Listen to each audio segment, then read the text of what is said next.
Hello. Welcome to Watch Mojo, and today we're counting down our picks for the most compelling, iconic and memorable characters either created by Tim Burton or that feature prominently in his movies. And we'll be sticking strictly to Burton's work on the big screen. Sorry, Wednesday fans. Ask again and you'll be down to 8 lives. Number 20. Victor Van Dort, Corpse Bride. Since we're, married, you should definitely meet her. Mm-hmm. And my father too. We should go and see them right now. Plenty of people get nervous on their wedding day, but not everyone's nerves lead to such grave misunderstandings. Yet, despite leaving one bride at the rehearsal and accidentally marrying another from beyond the grave, Victor Van Dort is one of Tim Burton's most well-meaning creations. You may kiss the bride. The son of aspiring socialites, the reluctant newlywed is much kinder than his status of flakiness might indicate. After all, wouldn't you feel out of place if you were suddenly whisked off on an underworldly honeymoon?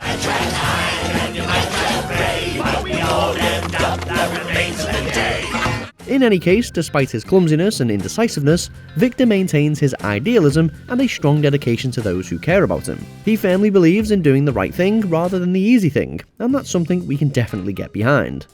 I think you dropped this. Number 19. The Headless Horseman, Sleepy Hollow. It's hard to do justice to one of the most famous ghost stories ever told, but Burton finds a way, even if the plot is altered significantly. The same can be said of the infamous spirit at the heart of Sleepy Hollow. Reimagined as the prime suspect of a murder mystery, the Headless Horseman transcends his paranormal origins and is now a cold-blooded killer out for vengeance. A sharp-toothed soldier who thrived on violence in life, his role in the events following his death make him all the more terrifying. He's arguably the closest any Burton character has come to embodying pure evil. But, as is usually the case, what we think we know about the undead monster is eventually turned on its head.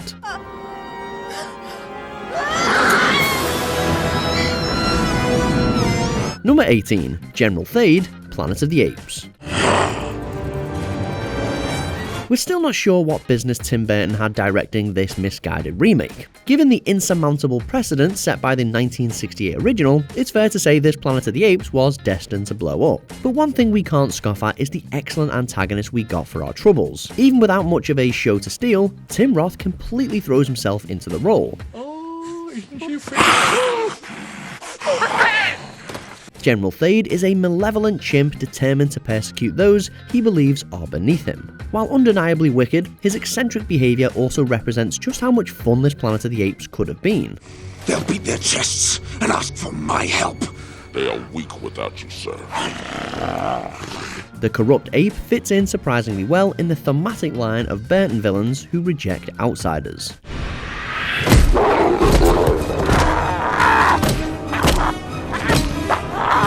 Number 17. Sparky, Frankenweenie. He's alive! Sparky? Hey, come on! We're not entirely sure where Burton's fascination with deceased dogs came from, but we're happy it's given us a character as lovable as Sparky. This harmless but energetic bull terrier is one of Burton's earliest characters, as he was the subject of a 1984 short film before being revived in stop-motion form in 2012. Sorry, boy, but I can't let anyone know about you. They may not understand. Brought back to life after his untimely departure by a young Victor Frankenstein, Sparky may lose his tail from time to time, but his unconditional love for his boy remains firmly intact. Unfortunately, their renewed bond isn't without consequence, as chaos ensues once word of Victor's experimentation spreads around town. But their second chance at friendship undoubtedly speaks to anyone with love for a pet.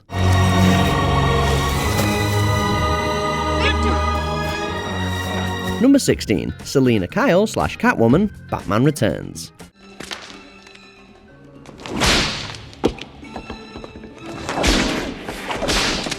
We've got to show some love to the baddest cat in Gotham. Played by Michelle Pfeiffer in Batman Returns, Selina Kyle's quest for revenge against the man who tried to kill her is a far cry from the cat burglar many know her to be. Her noticeably stitched together catsuit is not only a seductive statement of individuality, but also a tragic reflection of her warped state of mind.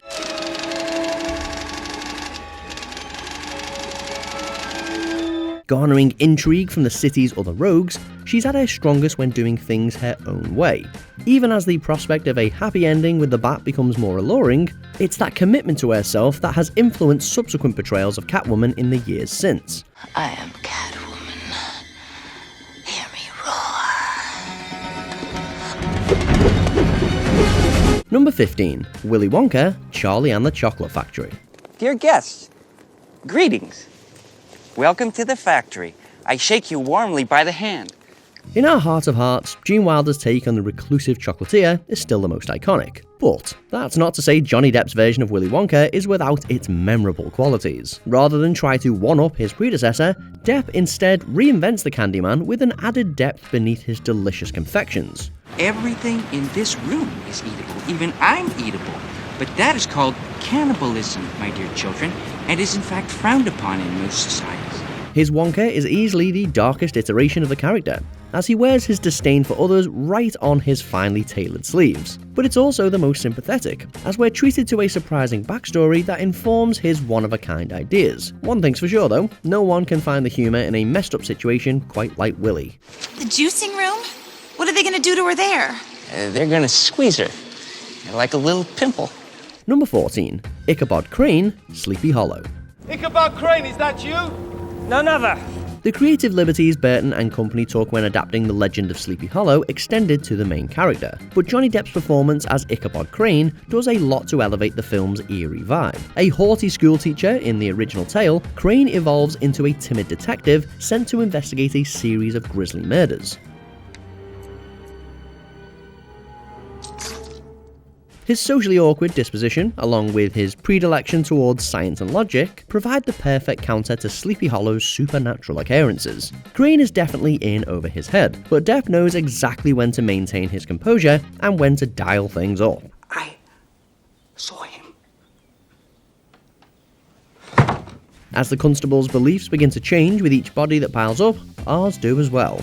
That is why the horseman returns from the grave. To take heads, to his own, is restored to him. Number 13. Sally, The Nightmare Before Christmas. Somebody has to be the nicest and gentlest monster in a town chock full of them. A creation of Halloween Town's resident mad scientist, Ragdoll Sally longs for freedom and dreams of a life with Pumpkin King Jack Skellington. But she's also unafraid to stand up for what's right, unwilling to let her love for Jack cloud her judgment. Please listen to me. It's going to be a disaster. How could it be? Just follow the pattern. This part's red. The trim is white. It's a mistake, Jack. Voiced with a touching dose of childlike innocence by Catherine O'Hara, Sally's curiosity about the world and her friendly demeanour prove to be her greatest assets. She's truly selfless, and even if Halloween and Christmas have a hard time coexisting, her intelligence and warmth ultimately brings out the best in both holidays. Something in the wind that feels like tragedies at hand. Number 12. Jack Napier / the Joker, Batman. Me? Even if it's no longer the definitive take on the clown prince of crime, Jack Nicholson's demented performance as the Joker was surely the mark to beat for many years. Dropped into a vat of chemicals after being sold out by his boss, deranged mobster Jack Napier emerges with chalk white skin, green hair, and one of the most terrifying grins in movie history. You can call me Joker. And as you can see, I'm a lot happier.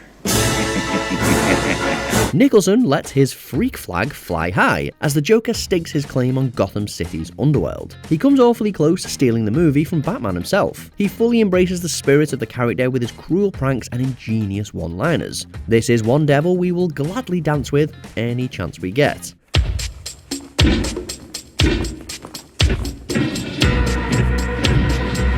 Number 11. Edward Bloom, Big Fish. This just might be the most optimistic film in Burton's entire catalogue, and it's fittingly headlined by one of his most positive characters. As a gifted storyteller, it's hard to know whether or not the tales Edward Bloom spins for his family are true or not, but the gleeful exuberance with which he recounts them is such that it really doesn't matter. Did they ever tell you about... Yes. The maple tree and the Buick? We've heard it. Whether he's befriending giants and werewolves or wooing the love of his life with daffodils, his adventures are an epic of the humblest order. No matter how far he travels, he always knows exactly where home is. Charming and daring, he's a character that audiences can both envy and be inspired by. You don't even know me. I'll have the rest of my life to find out. Number 10. Bela Lugosi, Ed Wood. Too constrictive. I can't even fold my arms. Gee, Mr. Lugosi, I've never had any complaints. This is the most uncomfortable coffin I've ever been in. Having created the template for one of cinema's greatest characters, Bela Lugosi is a legend of the silver screen. Set many years after he faded from the Dracula limelight, Ed Wood captures Lugosi as a washed-up loner desperate to cling to the fame he knows he'll likely never regain. I'm going to drink your blood. You're not a real vampire. Those teeth don't frighten me. Played by Martin Landau in an Oscar-winning performance, Lugosi's friendship with the titular filmmaker forms the crux of this off-kilter biopic. Finding renewed purpose through Wood's notoriously terrible movies, Landau invites viewers to see Lugosi for the larger-than-life star he once was. You will come under my spell. You will be my slave of love. My gosh, Bella. The results are both funny and profoundly sad. Lugosi may be synonymous with a legendary villain, but Landau brilliantly taps into the heroism required to try again. Beware of the big green dragon that sits on your doorstep. Number 9. Lydia Deetz, Beetlejuice. God, you guys really are dead. This is amazing. Winona Ryder has lent her talents to Tim Burton's projects on numerous occasions. While her gentler turn as Kim Boggs helped give Edward Scissorhands its heart, her role as Lydia Deetz is easily their most memorable collaboration. Unimpressed with her father and stepmother's approach to life, Lydia's skepticism and gloomy outlook is matched by her signature aesthetic. My whole life is a dark room. One big, dark room. But, as with many Burton characters, an encounter with the dead is more than enough to bring her back to life. Finding a couple of kindred spirits in the ghosts haunting her new home, she strikes a great balance between controlling her fate and letting others in. The strange and unusual of the world are proud to call her one of their own. Jump in the line, rock your body on time. Okay, I believe you. Number 8. Sweeny Todd, Sweeny Todd, the Demon Barber of Fleet Street. You might find me if you like. Around Fleet Street, I wouldn't wonder. There's a hole in the world like a great black pit, and out of it crawled one of Burton's most vicious characters ever. But the brilliance of this musical adaptation is how much you can come to care for the title character, even when he chooses violence. Come and visit your good friend Sweeny. Returning to London after being wrongfully exiled, Sweeny Todd seeks revenge. With the equally sinister Mrs. Lovett by his side, his plan involves a few sharpened razors, some questionable meat pies, and a host of Sondheim's most oddly infectious musical numbers.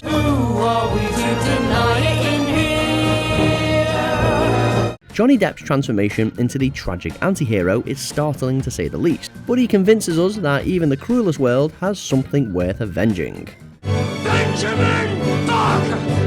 Number 7. Oswald Cobblepot / Penguin, Batman Returns.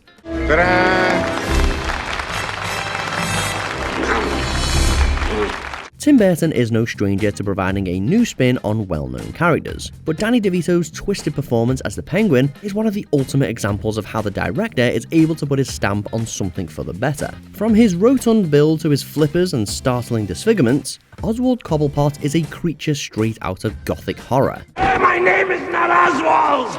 It's Penguin! I am not a human being! I am an animal! Having been abandoned by his wealthy parents as an infant due to his differences, he's a frightening and at times sad reflection of who Bruce Wayne could have become.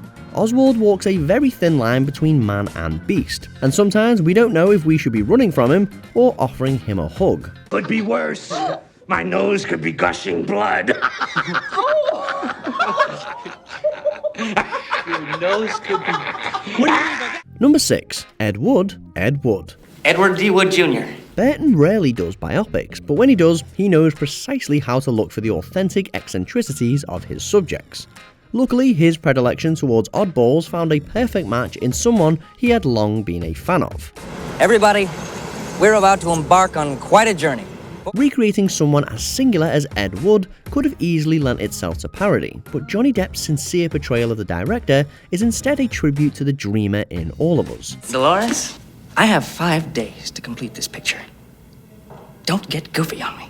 Wood's refusal to compromise his artistic vision is at once noble and bittersweet. Humorously over the top, even when he's being deadly serious, Wood may not have won much respect in his lifetime, but he undoubtedly wins ours by the time the credits roll. Music swells. Cut and print. It's a wrap. Number 5. Emily, Corpse Bride. It takes my breath away. Well, it would if I had any.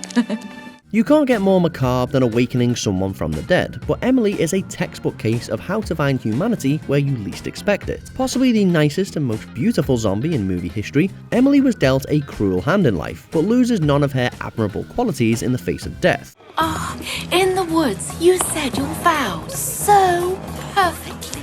Brought fully into existence through the tender voice of Helena Bonham Carter, she seeks to reclaim her worth by marrying the hapless Victor. Emily may be a bit too naive for her own good, but she's still worthy of love nonetheless. More importantly, she learns that true love means nothing without sacrifice, and she's willing to give up her happiness for the sake of others. My dreams were taken from me. Well, now I've stolen them from someone else. Number 4. Bruce Wayne / Batman franchise.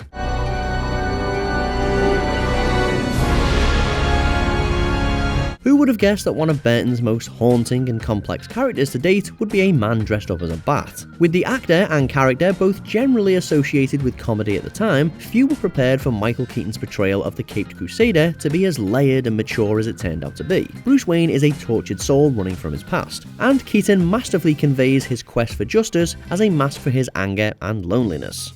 I want you to do me a favor. I want you to tell all your friends about me. What are you? I'm Batman. Incredibly, he's able to do all of this while barely saying a word, as his facial expressions and disciplined fighting style do most of the talking. He's simultaneously the coolest and calmest guy in Gotham. Well, most of the time he's calm, other times he's nuts. Lights out! Now you want to get nuts? Come on! Let's get nuts. Number 3. Jack Skellington, The Nightmare Before Christmas. What's this? What's this? There's color everywhere. What's this? There's white things in the air. Halloween Town has plenty of other unique citizens who could have easily made this list, but while Oogie Boogie always has our attention, our hearts still belong to the Pumpkin King himself. Arguably Burton's most instantly recognizable character, Jack Skellington may also be his most relatable as well. And I, Jack, the Pumpkin King, have grown so tired of the same old thing. Feeling unfulfilled as the spooky season passes each year, he determines that the best way to spice things up is to oversee Christmas instead. Defined equally by his unique interpretation of the holidays and his pinstripe suit, Jack has the best intentions in mind, even if his actions inevitably lead to bedlam. Nevertheless, anyone can relate to the lessons he learns about staying true to himself while discovering something new in life. That's right! I am the Pumpkin King! Number 2. Edward Scissorhands, Edward Scissorhands. You look fine, just fine. Burton has called this film his favourite, and given the everlasting appeal of the title character, it's easy to see why. With blades for fingers and a heart he nobly wears on his sleeve, Edward Scissorhands is the director's imagination operating at the peak of its powers. Hey, hi, George Monroe. Whoa, it's a heck of a handshake you got there, Ed. Brought into society for the first time, Edward's brief brushes with friendship, love, and the possibility of a home lend themselves to a slew of wholesome moments and tragic realizations.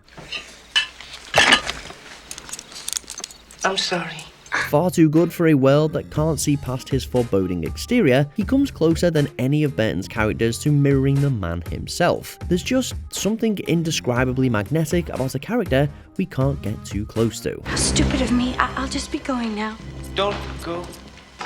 Before we continue, be sure to subscribe to our channel and ring the bell to get notified about our latest videos. You have the option to be notified for occasional videos or all of them. If you're on your phone, make sure you go into your settings and switch on notifications. Number 1. Beetlejuice, Beetlejuice. Beetlejuice? Yes, that's it! Name's Beetlejuice? You said it twice, just say it once more, come on. He's the ghost with the most, and has the most reasons to top this list. For an undead spirit, you'd be hard-pressed to find a more lively and entertaining character across Burton's filmography. Hired by the recently deceased Maitlands to spook the annoying new tenant out of their house, Beetlejuice isn't searching for unfinished business, and he's really not that evil. Nope, he haunts the living for the best reason there is, cause it's fun. Not so fast, brown boy. We're gonna have some laughs. Rude, profane, and a nuisance to pretty much everyone he encounters, Michael Keaton plays the role of the maniacal poltergeist to absolute perfection. He's one of the most unique characters in movie history, and undoubtedly the one that Tim Burton owes much of his career to. That is why I won't do 2 shows a night anymore, babe. I won't do. So, which Tim Burton character do you identify with the most? Let us know in the comments. Wasn't that just magnificent? I was worried it was getting a little dodgy in the milk part, but then that finale, wow! Did you enjoy this video? Check out these other clips from WatchMojo, and be sure to subscribe and ring the bell to be notified about our latest videos.